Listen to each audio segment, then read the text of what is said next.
Hey everybody, welcome back to Something About Web3. I'm your host Dan. I'm here with Kazuaki. What's going on? Happy New Year. Happy New Year. Akeome. Akeome, yeah. Yeah, that's Japanese for you know Kotoyoro. yeah, koto yoro. Yeah. Koto Yolo. yeah. Kotoshi yoroshiku Mo onegaishimasu. yoroshiku onegaishimasu. Yeah. Yeah. Kotoyoro. Yeah, there's something about the Japanese language segment for the week. That's how you say Happy New Year. Yep. Um, I went to Shrine New Year's Day. Yep. And I did the thing. I threw the money in and clapped and bowed. And there was an old guy sweeping at the shrine. It's just my local shrine, you know. So it wasn't too busy. There were some people there, but it wasn't crazy or anything. And I think the guy who was sweeping the shrine didn't like what I was doing, because he came over and then started sweeping my feet while I was bowing. So some guy who was probably like 90 years old, Yeah.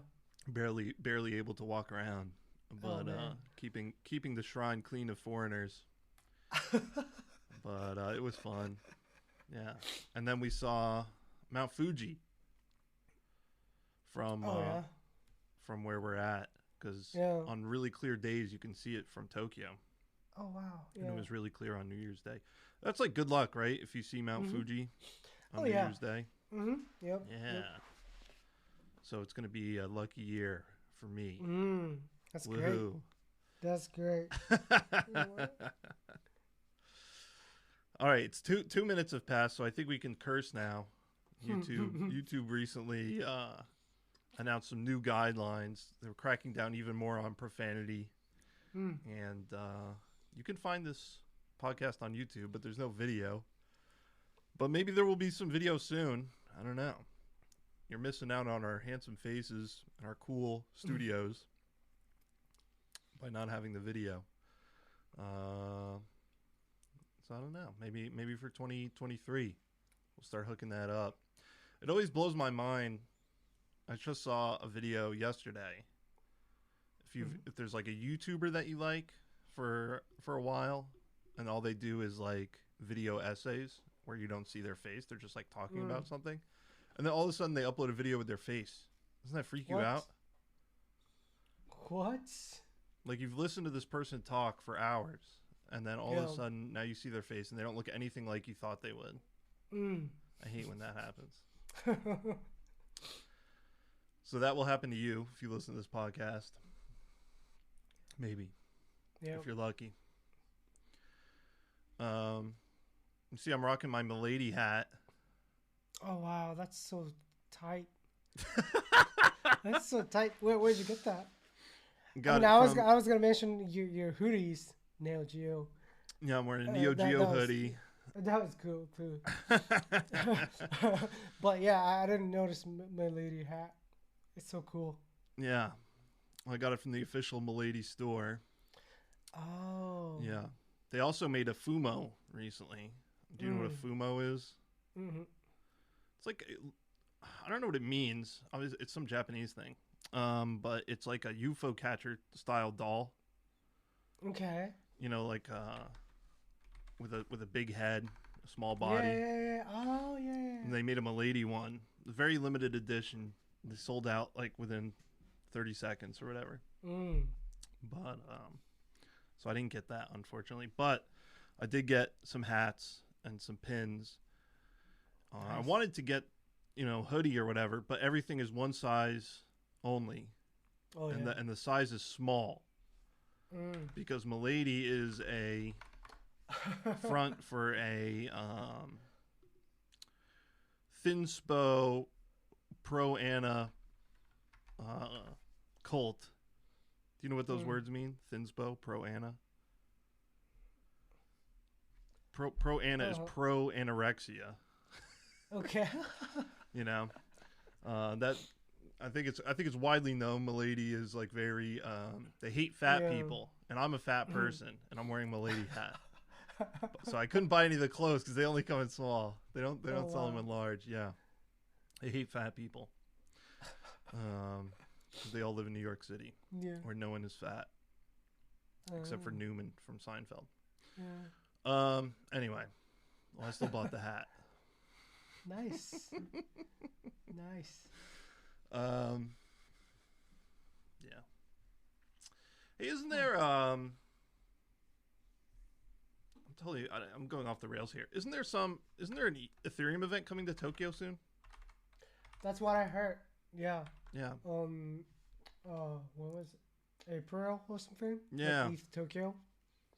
Hell yeah. Yeah. Are we gonna go? I don't know. Are we? Maybe we should record an episode live. Oh yeah. At the conference. Oh yeah. That would be good. Yeah. That would be really cool. Maybe we can get a guest. Who will be? Vitalik will be here, right? Oh yeah. Yeah. We'll get Vitalik. For sure. And we'll get that guy who hacked Mango Markets. He'll be there. Oh yeah. What was his name? He has some crazy name. I forgot. Yeah. We talked about Abraham Eisenberg. Okay. He's in jail, by the way. Did you follow this guy on Twitter? Oh no. I'm trying to remember what his Twitter handle was. But he hacked, quote unquote hacked. He hacked quite a few things. Oh, his Twitter was Avi Eisen. He has a Pepe style avatar. Oh yeah, classic. He has a good blog too. His pinned tweet is how our team makes millions in crypto risk free. Keep in mind he's in jail right now. Oh wait, is he out of jail? Because he's like replying to people. Oh nice. No, I think he's in jail. Oh. So much happened in the last couple of weeks. Can't keep track of it all. But he ran. What would you call? First of all, do you know anything about this guy and this story before I get into it? You're like, Dan, I have no idea what you're talking about. He ran what I would call a prop shop.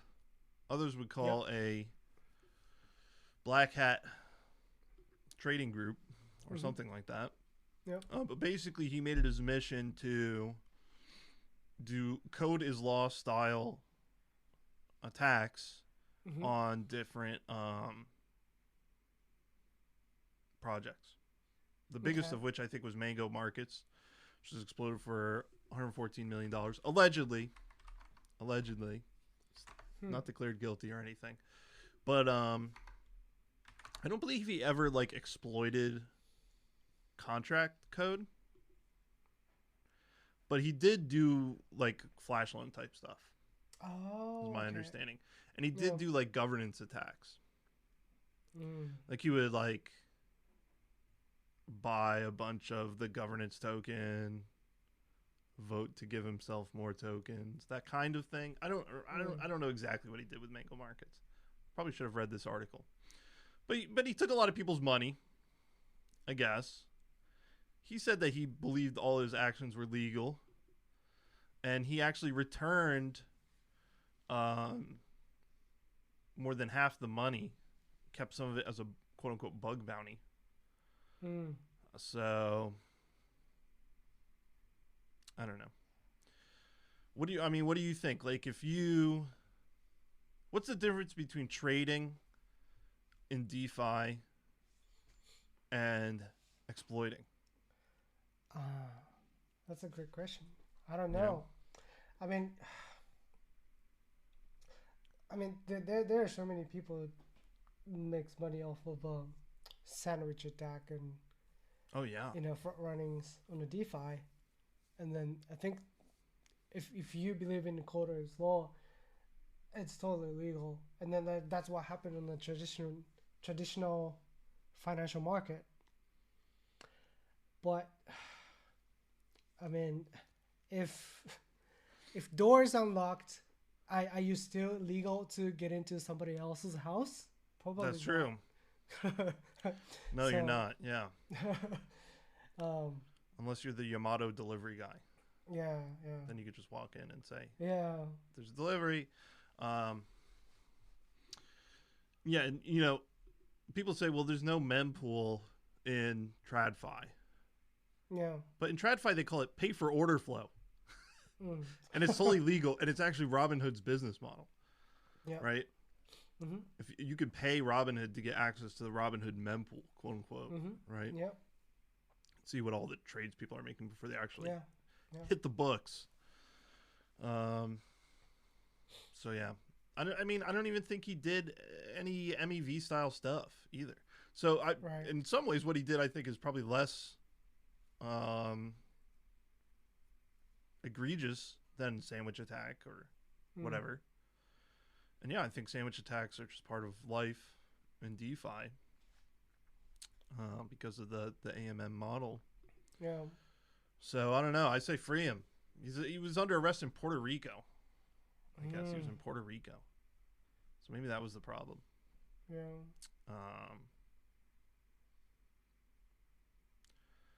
But a lot of people lost a lot of money. And so people that doesn't like that doesn't get people on your side. People are just, going to be pissed about that regardless. But he was quite the Twitter shit poster. And he talked very openly, which I appreciate, about what he did and how he did the things he did. Yeah, but his pinned tweet on Twitter from January 24th, 2022 says, how our team makes millions in crypto risk-free, exploiting crypto markets for fun and profit. Probably exploiting was not the right word there. That might be used against him. I don't know. But I hope he's okay. I guess. I don't know. I didn't lose any money. DeFi is a scam entirely. There's been a lot of reports coming out about how basically any kind of long-term market making, LPs, liquidity provision, you lose money every time. You're just always losing money. And by long-term, I mean like anything other than just in time, which would be some MEV type of liquidity sniping, right? Like on Uniswap v3, there are bots that will try to add liquidity positions right at your trade, right? And then withdraw them right after. In that case, it makes sense. But the people like maybe you and I who go on a balancer or whatever and throw our USDC into a goofy index fund of 20 different coins, we're just losing money constantly, and they always have to give you some goofy ass reward token in addition to the trading fees. So I guess that maybe the trading fees just aren't high enough, but they have to be high enough to compete with centralized exchanges. So anyway, I don't know. Have you heard people talking about this? How there's basically no way to make money by LPing? It's really risky. Yeah. When you think about it, you really have to like find something that has like insane APYs and do it for like a day. Yeah. Or you're getting paid in some token that actually goes up, which never happens. Barely ever happens, right? Yeah. Yeah. How much is Pancake Swap these days? I think it's probably like $1 or something. Yeah. So in the long term, like BTC and ETH holders are like only winners. Yeah. This station and USDC bulls stay winning. More about that later, but that reminds me, I saw people arguing. There's some tweet that was going viral yesterday. How dare you call things altcoins? Have you seen people making this claim that you Bitcoin maxis with your toxic terminology of calling things altcoins? Oh wow! So people are saying altcoin is being toxic and being a maxi. What do you think about that? Is altcoin, is that a fair word to use? I think so. Yeah. I think so. Yeah. I think so too. I'd say altcoins. I say Yeah. shitcoins all the time, even for projects I like. Oh yeah. I feel like altcoins is just like Litecoin, Monero, Zcash maybe. Zcash kind of shitcoin. There's just a couple of things I would call altcoins, to be honest, and everything else is a shitcoin. I will say I do not consider ETH an altcoin though. I would say BTC, ETH, and altcoins. Yep. That's me personally. I think ETH is big enough and different enough to be its own thing. Yep. Yeah. I think that's an industry standard. Yeah. Yeah. So step up your game if you don't want to be called an altcoin. And to be honest, calling you an altcoin is probably being generous. Oh yeah. Yeah. Oh yeah. And then of course stable coins. That's a different thing too. I wouldn't call that an altcoin. I'd call that the best place to put your money. That's what I call it. Not financial advice, of course, but but I think it is. Well, if you've listened to the podcast now, haven't lost any money, probably, right? If you listen to our non-financial advice.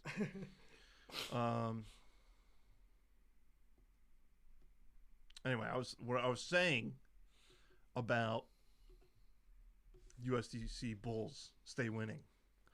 Federal Reserve trying to chill everyone out, saying we are still raising rates, right? And everything is still fucked. So don't start buying Tesla again, please. Okay? Save your money. You're going to need it. Continuing to raise rates. What did they say? It was 0.5 in December. Now I think they're saying probably going to be another 0.5. We're not going to cut the rate raises anymore. So the value of the dollar keeps growing like crazy. I saw the yen is also stabilizing. Yep. Around 130. 130. Yeah. So I guess that's good. I now these days I'm a big yen bull. Yeah. I'm along on yen. You know. Which used to be a shitcoin like 6 months ago. Yeah. Yeah, this is a shitcoin. The biggest shitcoin. Oh my god. Yeah. Yeah, I'm long yen, so go back to 100, please. I'm into that now. Yeah. I don't know. I think they're letting the inflation rock a little bit more here in Japan. I heard prices of soda is going to go up, vending machine costs again, other products as well. I guess that's good. Yep. But the inflation around the world is not cooling, and the job market. Well, the Federal Reserve said we're liking the hiring numbers that we're seeing. I'm not seeing any hiring numbers. I'm seeing firing numbers. Right? Oh, wow. Yep. Amazon laying off how many? Almost 20,000 people. I guess people had projected they would lay off 10,000. Wow. But it was much more than that. And I think a big reason is they staffed up quite heavily during the event which shall not be named the past couple of years that is still ongoing.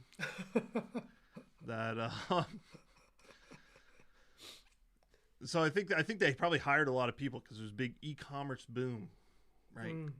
Because no one could leave their house.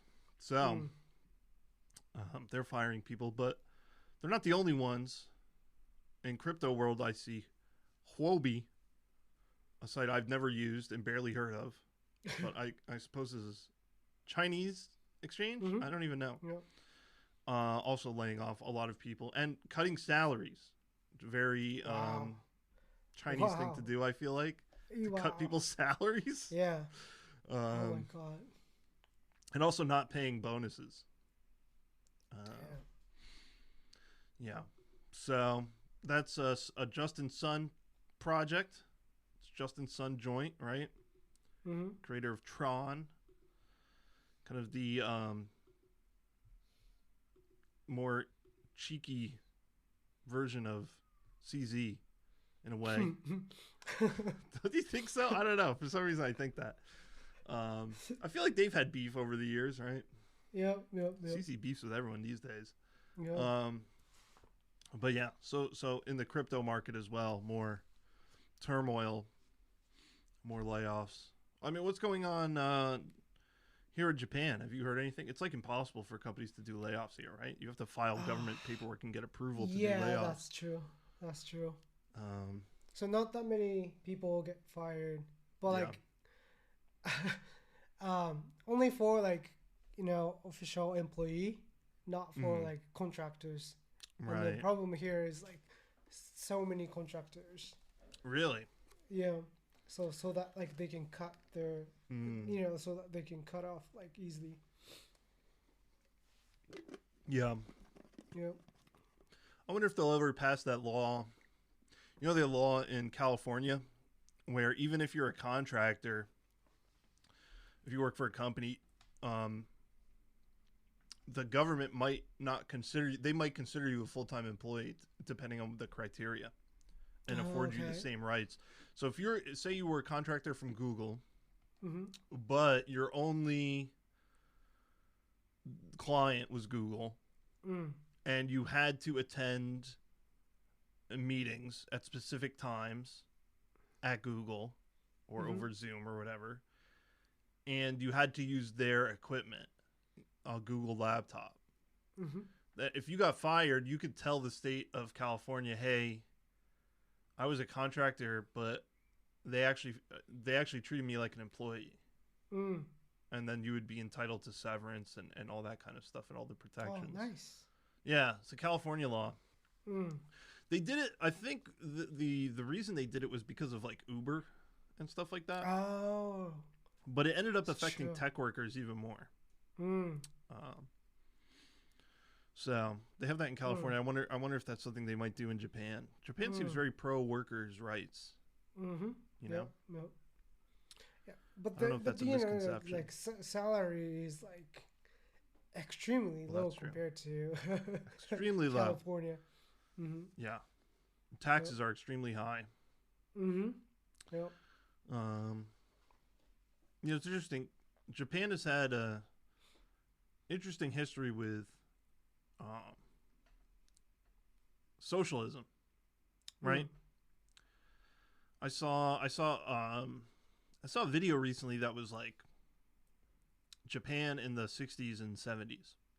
Okay. And had all these like news clips and stuff from that time. And there were a lot of like worker riots and student riots at that time, which I didn't really know about until I looked into it more. Yeah. How much Japanese people like to fight with the police. Back in the day, nowadays no one fights with the police. Right. But at that time, people had no problem like literally attacking the police in big groups with bats and things like that. Yeah, that was a big thing. Yeah. You know, occupy like universities. And, yeah. I mean, what were they fighting for? Was it socialism? Was it workers' rights? Was it? I think a socialism. Yeah. That was a part of it, and also like anti. I don't know, power or like anti. What is it?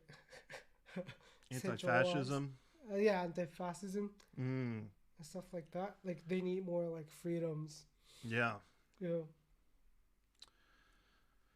Yeah, it's quite interesting. I guess those were the boomers of the time, right? They're boomers now. If they were students in the 60s and 70s. Yeah. So all the old people we see walking around now were those kids. Oh, yeah. They don't act like it. I'll tell you that. They don't act like it. Yeah. I rarely see old hippies here, you know? I feel like something you see a lot in America is like old people who are... That's true. Hippies, basically. That's true. Yeah. I was when I was there, like their kid generations are like my generation, so like still hippies, children's stays hippies, like especially in California. Yeah. Yeah, like they wear like all like teared and vintage clothing, and they with like fucked up cars, and Yeah. they try to be like um, actors or something. Yeah. Yeah. But not here. Yeah, I feel like all old people here are the same. Mm-hmm. You rarely see one that's like, I don't know, doing anything different than the rest of them. Yeah. No. There's one guy who dresses up like Sailor Moon.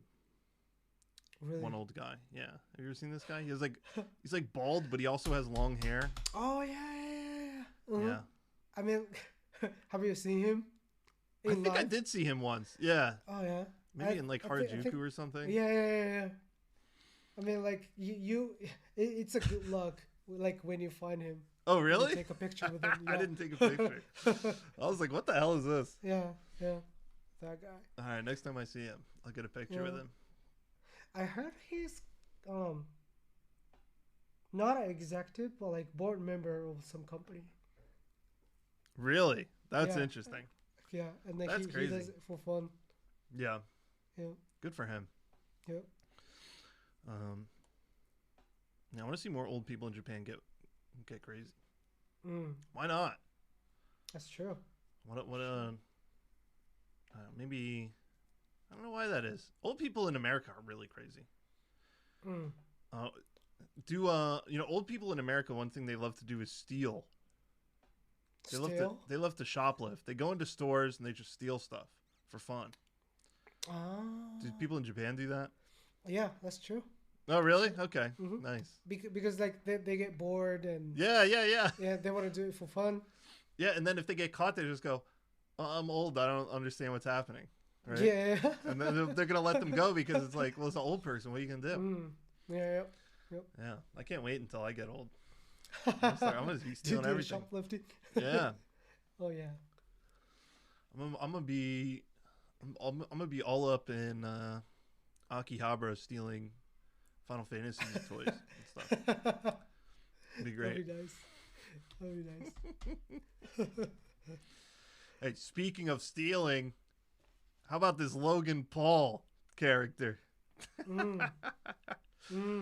Logan Paul, Japan's least favorite YouTuber. Right? Yeah. I always confuse him with his brother, so I can't remember which one did the stupid shit when he was here. I think it was Logan Paul, right? I think Logan Paul. Yeah. Yeah. Well, he was in trouble over the last month. We didn't have a show the last month, but we won't talk about that. He was in trouble, big trouble, from CoffeeZilla. Do you know CoffeeZilla? Yep.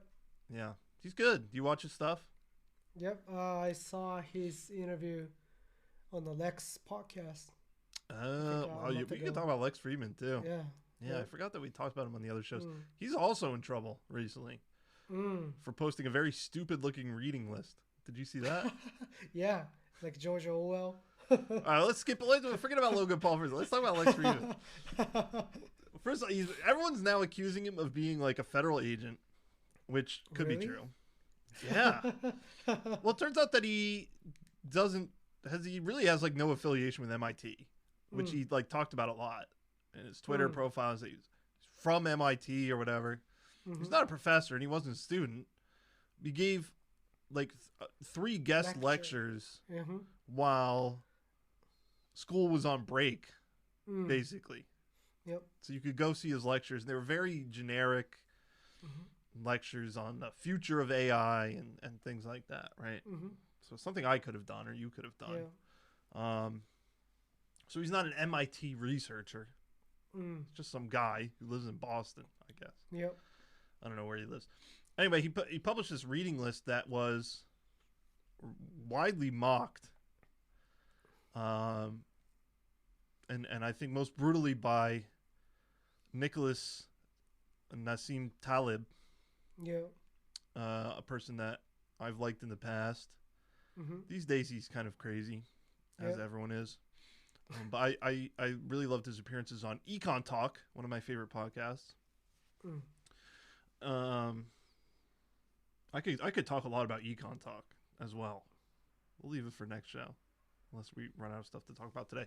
But anyway, what did you think of his reading list? I mean, I don't know. It's not special or anything. Yeah.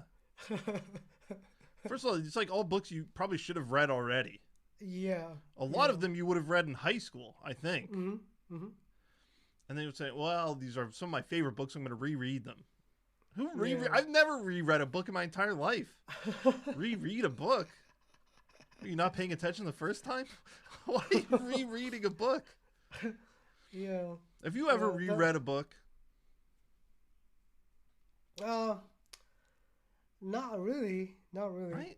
What would you reread?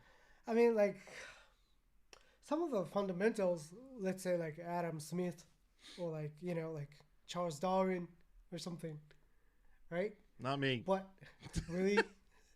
But I memorize every single word when I read it. So if I ever want to reread it, I just play it back in my brain. Oh, yeah. Takes about 10 seconds.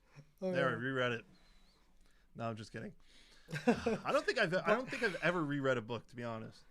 Yeah, maybe I should. Like, I never feel like reread Space Odyssey or like George Orwell, 1984. Yeah. I want to read that.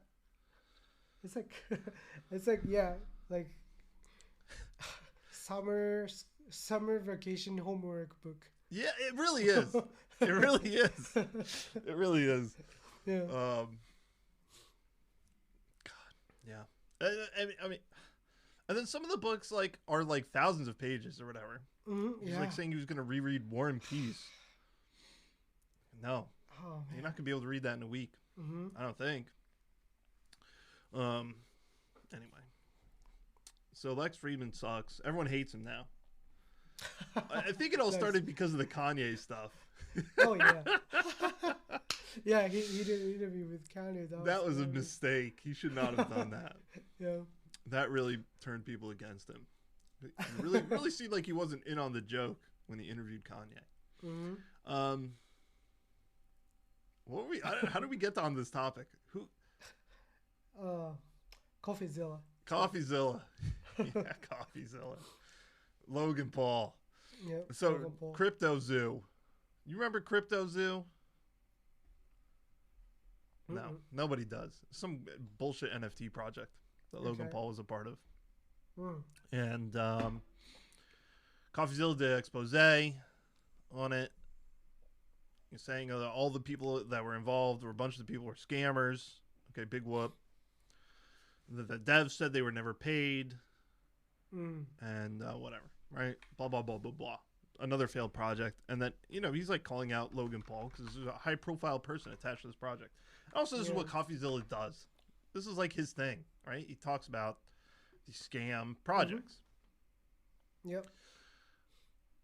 In a way, though, I have to say I'm not like especially sympathetic to the people. He interviews a bunch of people, and they're like, "Oh, I lost everything. I lost my kids' college money, on this." Yeah. And it's like, all right, this is not you putting your kid's college fund in,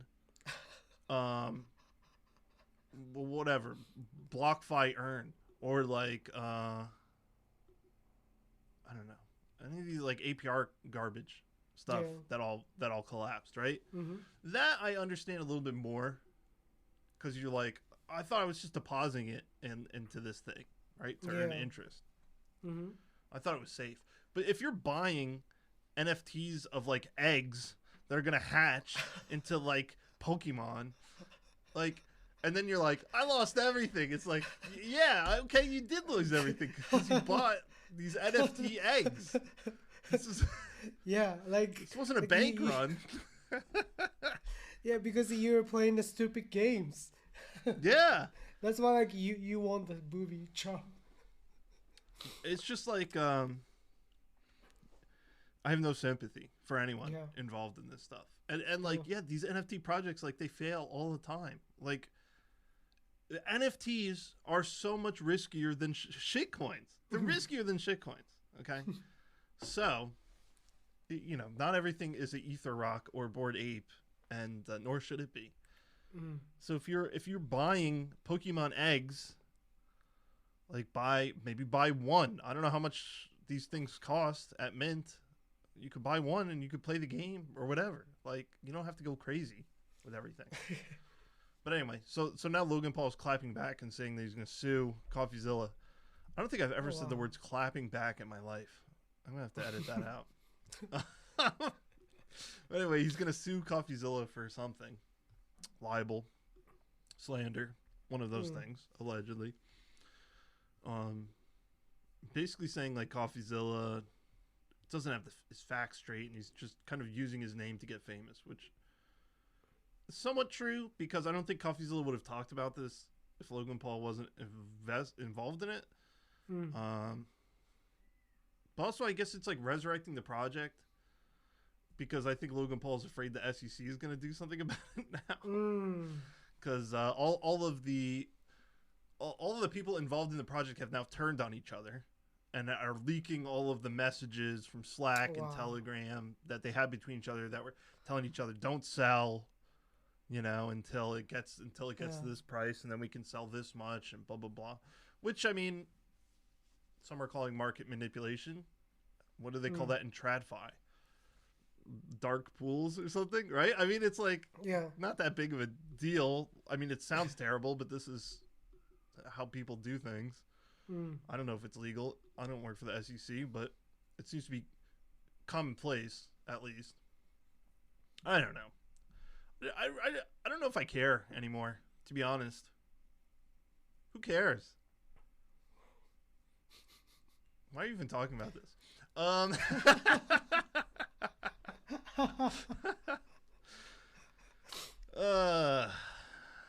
right.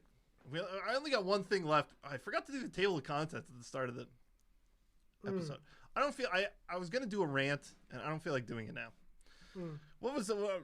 I was gonna talk about econ talk. Yeah. So this has nothing to do with crypto, so you can turn the podcast off now. But econ talk, which I think is a podcast I love. A lot of people love. Very popular podcast.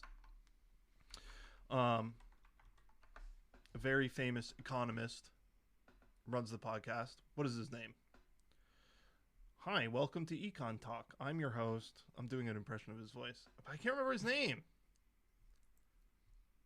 Oh my god, I'm gonna have to look it up. Anyway, he's had all kinds of people on, all kinds of smart people.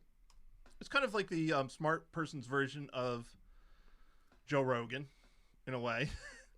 I think. His name is Russ Roberts. Hello and welcome to Econ Talk. I'm your host, Russ Roberts, from Stanford University's Hoover Institution. That's it. Anyway,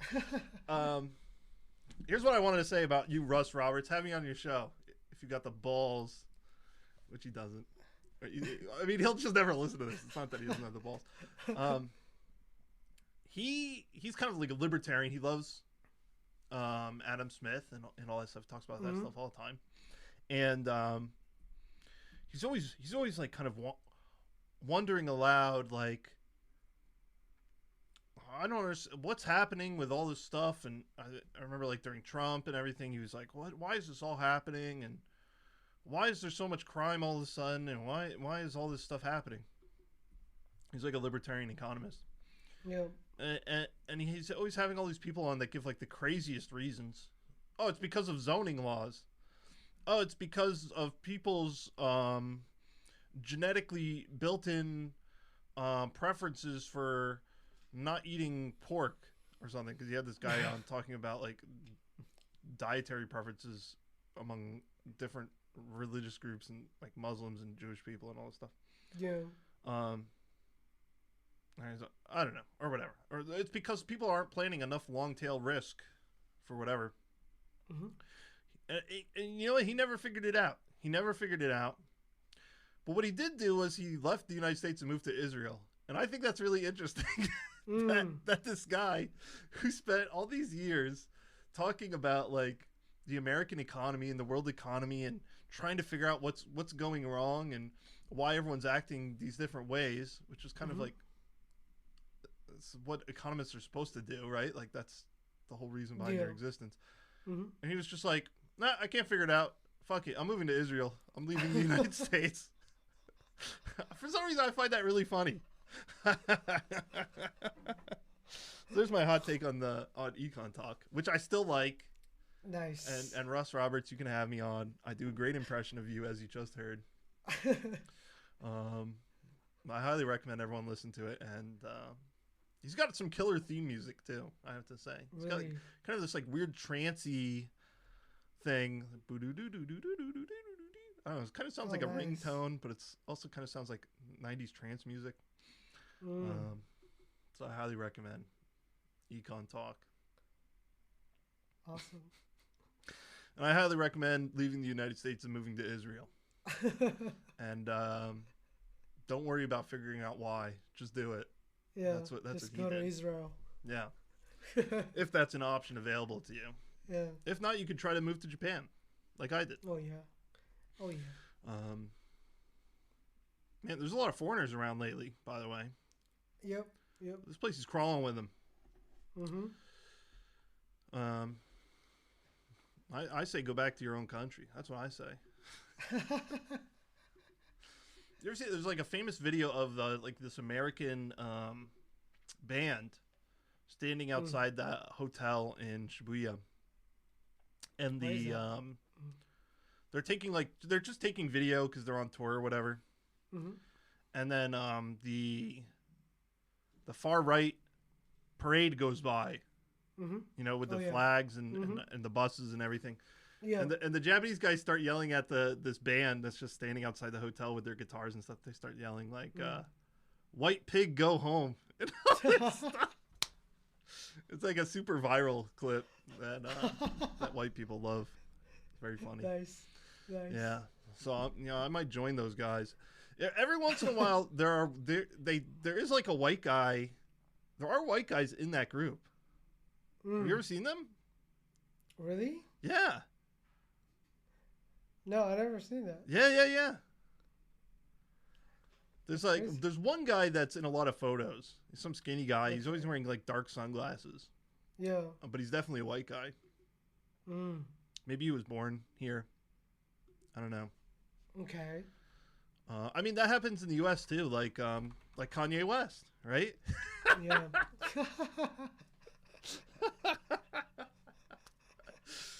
Yeah. You always get like a few of them who are confused. Anyway. All right. Well, I think that's about it for this week. Happy New Year, everyone. We'll be back next week with more hot takes about crypto, I guess. I don't even know what we talk about on the show anymore. And leave a like, subscribe, comment. Let us know what you think. I should like set up an email address for fan mail. Oh yeah. Yeah. You can email me at russ@econtalk.org. Love to hear from you. Anyway, we'll see you all next week probably. Bye everyone. Bye-bye.